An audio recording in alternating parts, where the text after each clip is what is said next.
교양만두 영상을 만들 때는 반드시 꼭 지켜야 하는 단 하나의 원칙이 있습니다. 그건 바로 무조건 팀장을 잘생기게 나오도록 만드는 것. 중요한 거니까 별표 3개. 여러분도 중요한 부분을 강조할 때는 이런 기호를 쓰고 별표라고 부르죠. 이렇게 우리는 어떤 모양에 특정 의미를 부여해 범용적으로 사용하는 경우가 많습니다. 또 실존하지 않는 개념들을 모두가 합의하고 약속한 기호로 표기해 쓰기도 하죠. 오늘은 간략화된 모양만 봐도 뜻이 통하는 마법의 문자, 기호에 대한 교양만두 시작합니다.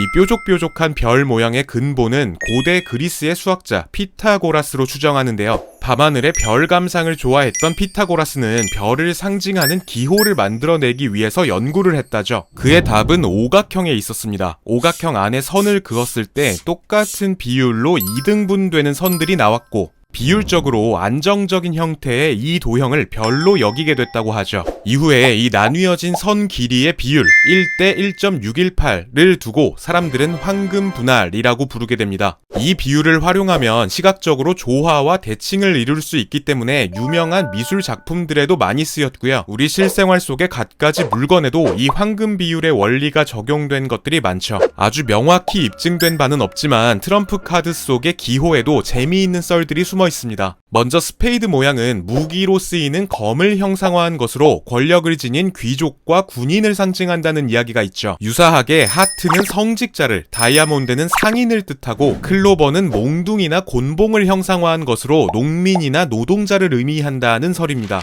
결국 이 카드들이 다양한 계급의 사람들을 게임이라는 형태로 녹여낸 사회의 축소판이라는 이야기죠. 또 일반적으로 킹, 퀸, 잭 카드에 그려진 인물들은 실제 모델이 있다고 여겨지는데요. 이 중에 몇 명만 소개하자면 다이아몬드 킹, 이 도끼를 든 사람은 시저라고 부르는 고대 로마의 군인 율리우스 카이사르입니다. 또 클로버 킹은 알렉산더 대왕이고, 스페이드가 새겨진 퀸은 그리스 신화의 여신 아테나, 하트가 그려진 잭은 100년 전쟁 당시 잔다르크와 함께 전쟁에 나섰던 라이르의 모습을 담았다고 하죠. 또 유독 다른 카드에 비해서 스페이드 에이스는 크기가 크고 복잡한 무늬로 채워져 있죠. 카드 게임이 크게 유행했던 18세기 초 산업혁명 시기에 영국 정부는 트럼프 카드에 세금을 매기기로 합니다. 처음에는 일종의 납세 인지처럼 카드에 도장을 찍어주다가 18세기 중반부터는 스페이드 에이스 카드 한 장만은 정부에서 직접 만들어서 업자에게 팔게 됩니다. 이때 위조를 막으려고 최대한 복잡한 무늬를 썼다고 여겨지죠. 1960년에 들어서 이 세금은 폐지됐지만 화려한 스페이드 에이스의 문양은 지금까지 이어지고 있습니다.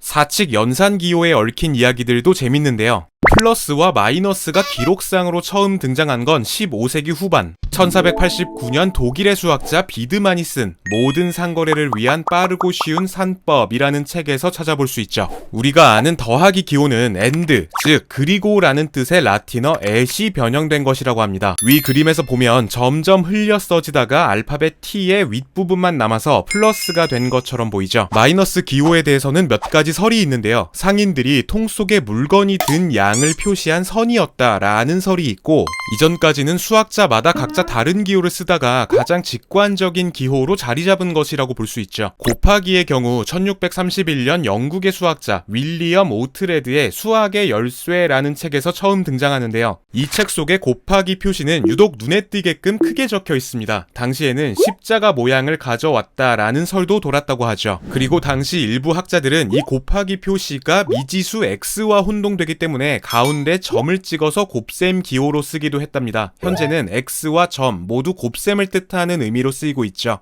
나누기 기호는 수학자 요한 란의 대수학이라는 책에서 처음 언급되는데요. 이 모양은 비율을 뜻하던 위아래의 점을 변형한 것이라는 설, 혹은 가로막대를 기준으로 분수를 의미하는 모양새라는 설이 있습니다. 마지막으로 등호는 영국의 수학자 로버트 레코드의 저서 지혜의 숫돌에서 처음 등장한 것으로 보입니다. 로버트는 이 책에서 길이가 같은 두 개의 평행선만큼이나 똑같은 것은 없다라고 하면서 평행선을 형상화한 기호를 만들었는데요. 등호의 초반 모습은 평행선임을 강조하기 위해서 가로로 길게 쓴 것이 특징입니다. 정말 천만다행히도 현재는 짧아졌죠.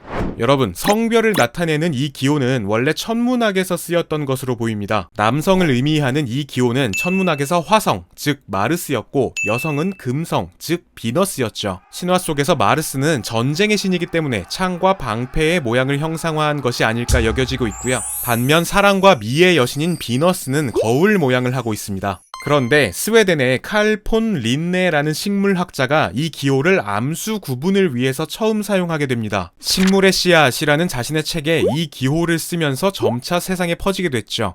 현대로 좀 와보겠습니다. 먼저 블루투스 기호를 보시죠. 10세기에 북유럽을 통일했던 왕 하랄드 1세, 그의 별명이 바로 푸른 이, 즉 블루투스였다는데요. 블루베리 처돌이라서 이빨이 파랗게 물들었다라는 설이 있죠.